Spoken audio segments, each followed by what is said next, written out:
Can you have too much due diligence money as a seller? So that's an interesting question. So right now, the real estate market is crazy. And just to briefly explain it, due diligence money is money that is assigned to the seller. It's given to the seller as compensation for taking their home off the market. So when we first started doing due diligence money, a lot of times we were doing contracts with zero due diligence money, and then it got up to like 250 and 500, and you know, a few years ago it was 1,000 to 3,000. Well, now we're seeing crazy amounts of due diligence money.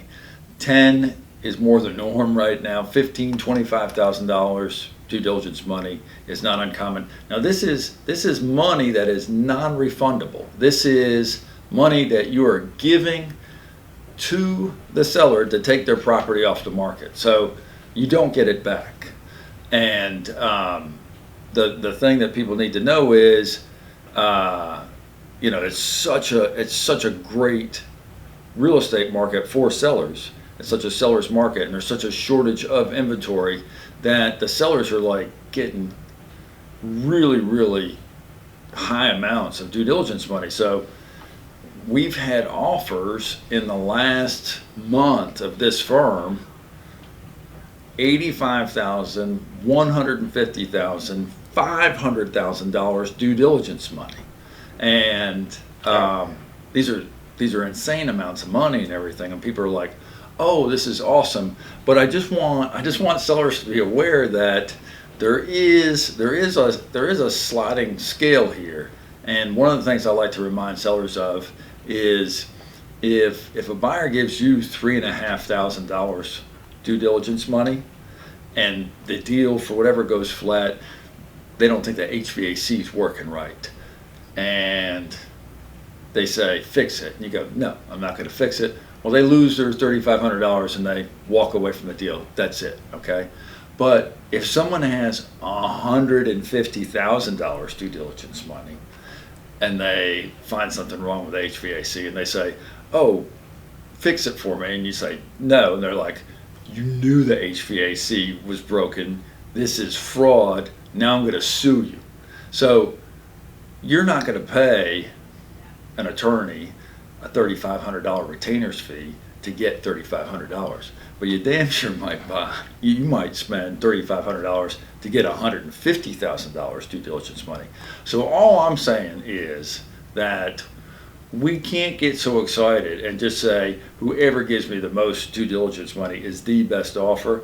There's a lot of other things that are involved. You know, let's look at the agent that's representing them. Let's look at like, does that person have a good track record of closing deals? What is their, how solid are they to buy it? Is it a cash purchase? Is it do they need a loan? We're gonna have an appraisal situation, whatever. It's just, and how solid is your house? Like, do you know that there's a bunch of crap wrong with your house and the stuff is gonna come up, or is it a solid house and it's, you know, there shouldn't be any major issues or whatever? So I know everyone gets excited about due diligence money. All I'm suggesting is there is a scale where if you get too much due diligence money, the seller could come back and it could involve some kind of litigation. How much is too much? It all depends on the deal. I don't know. I mean, you know, like, so is $25,000 too much on a $300,000 house? Maybe. You know. Is it too much on $1 million house? No.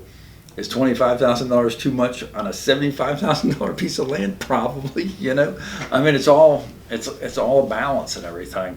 And then there's just so much that's involved or whatever. Like, you know, we have complex land deals. Well, is this a 4-month closing, a 6-month closing? I have 14 months, 24 month, 36 month. I have one closing this week. 18 months it's been on the market. They got $85,000 in non-refundable money. Well, but it was 18 months, you know. I mean, so there was some risk borne by the seller in that because of the time. So I'd like to answer that question, but it's a scale.